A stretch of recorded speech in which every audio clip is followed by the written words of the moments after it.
Hello, everyone. I'm back for the third and final piece of this week's teaching memo and assignments. I'll start off with talking this week. We're going to talk about the second leg of the test creation triangle of reliability, validity, and absence of bias. This week we're going to be looking at validity, and learning targets this week are to, and pay attention to the way I'm writing these learning targets, because in the verbs that I'm using, because most of you will struggle with that in creating your selected response test. Accurately define the three types of validity evidence. 2, describe 2 ways a classroom teacher can ensure content validity of self-created tests. 3, create a learning target that is specific and measurable. That's what these are. List the 3 main tasks of the EdTPA special education, and create 4 types of select response questions: multiple choice, fill in the blanks, matching, and true false. Those are the only 4 types of questions that you can use in your selected response test that you're going to start creating this week. In the past, many people have tried this, not sneak in, but they've put in short answer written responses, extended written responses. Those are no good. There are only 4 types for this select response test, and that's what I just mentioned. This week we're going to explore validity. You'll learn from Popham that it's not the test itself that is valid, but the inferences that you can make about the results. You have several vocabulary words this week: consequential validity, content-related validity, predictive validity. So remember, keep filling out your vocabulary in your own words as we go through the course. You'll save yourself some angst at the end of the course. All right, let me talk about assignments. You have a quiz. Let me go into the website and go into coursework by week. And I just want to talk about the assignments that are here. This is the default. If you find an assignment somewhere else, this is the default. You're going to have a quiz on reliability and validity that's due at the end of this session, July 17th. You can find the hard copy in course materials. I'm not going to go there. Well, let me just go back and show you. They're here, course materials. You'll find the hard copy of that quiz. This is a video on assessment bias by our author, James Popham. This is your copy of the EdTPA by which you're going to create your selected response test. Now, I know I'm going to receive emails from people asking me, what topic are we creating our selected response test on? And I'll know you haven't watched this video. You're creating a test on the EdTPA special education. This is a link to how to create learning targets. This is an article by Bob Kislik. He talks about three different parts of the learning target or learning objective. You don't have to do the conditions part. I just want to know the behavioral verb, and then the criteria that specifies how well. You don't even have to do the criteria. You don't have to say with 50 or 90% accuracy. You just need to do the behavioral verb. Students will be able to describe, list, calculate, etc., etc. And then what that is you want them to be able to define, accurately define. But those are just some examples. So that's another thing that you're going to have to look at. There's verbs. These are verbs here. You can open these up, and there are verbs for subject areas. There's verbs for behavioral objectives. So those are things that you need to look at this week because you're going to start writing your learning targets. Now, there's no assignment to upload those learning targets. They're just going to be part of your selected response test. So keep that in mind. Please don't send me an email saying, Dr. Tom, where do we upload our learning targets? You're not. I mean, I'm just giving you a head start or heads up on the first part of your selected response test. Now, I would recommend going into session 7 and looking at the material I have there. That will, if you go into session 7 and look at the course materials there, you should see some more handouts. There's the EdTPA, there's the resources for creating learning targets. Chapter 4 and 5 in Chapui et al. This is what I use in my Success Academy course, this text, and they do a nice job talking about learning target match, question and learning target match, and chapter 5 is about creating selected response tests. This guidebook here is about creating selected response tests. These are exemplars. This is the rubric, and you should become well acquainted with all of these documents, all these resources. So that's your assignment for this week. So there really is, the only thing you really have to do is the quiz.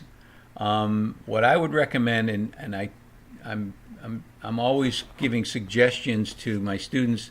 This isn't mandatory, but look at the assessment rubrics 11, 12, 13, 14, and 15, and try to create questions that get your classmates to go into these rubrics deeper.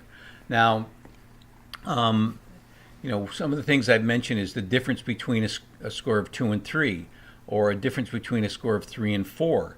I think you have to average about a score of 2.8 or something to, I think, a 41 is passing. There's 15 rubrics, so if you multiply 15 times 3, that's 45, and I think a 41 is passing. So you have to average just under 3, so a 2.8 or a 2.9.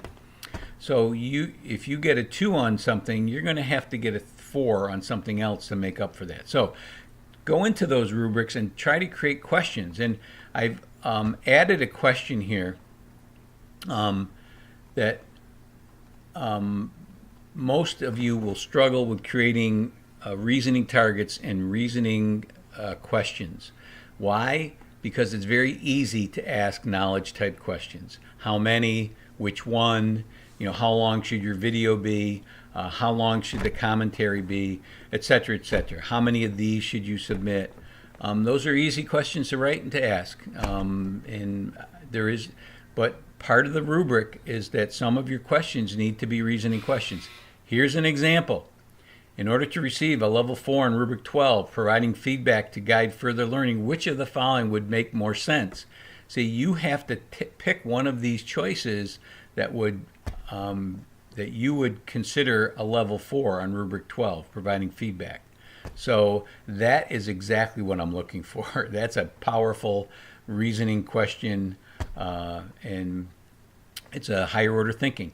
And you want to create questions like this so you can tell which one of your classmates really know the material and which don't. If you create simple knowledge type questions that are easy, like what are the 3 sections of the EdTPA that you and you can get that from the table of contents. What is the purpose of the EdTPA? One question. That's the only question that you can get to master that learning target. And many of you will do that. Students will be able to describe the purpose of the EdTPA. One question is all you need. And that's not what I'm looking for. You want 4 or 5 questions for each learning target. So you can say, yeah, I got a good handle that they've mastered that learning target. So keep that in mind.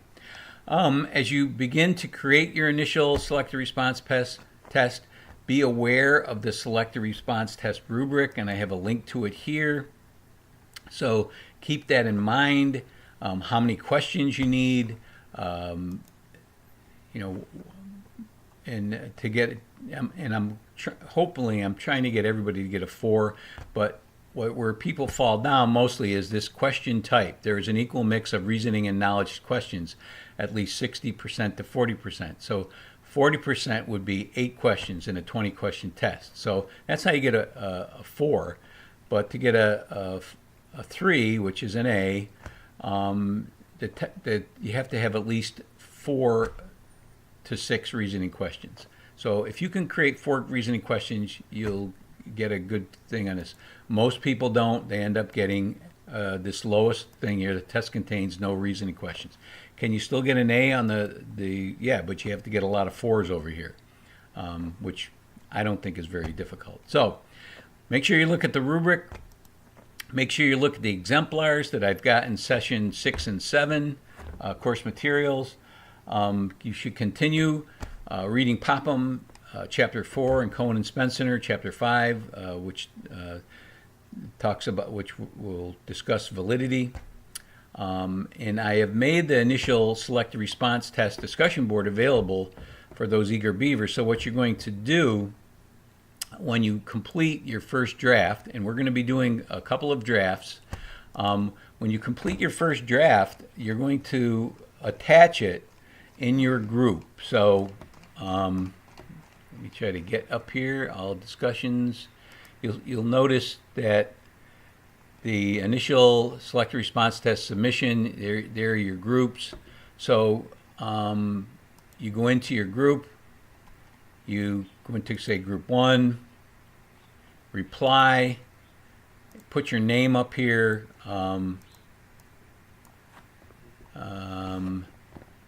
Jessica draft test, and then just attach it. Go to this paperclip icon, click on it, browse my computer, find your document and upload it, and there it is. That's all you need to do. That's your initial draft, and I will be downloading those and giving you feedback. So once you're done with that, in the next session, you're going to take your classmate, not next session, but in a couple of sessions, you're going to be taking your classmates' tests and then giving them feedback. And you'll be adding that in another discussion group, which is, I have somewhere down here. This is your revised test. Select a response test, answers with feedback. So you're going to be, once you take your group mates test, you're going to upload it here. So it's very important that you all take your classmates' tests and give them feedback.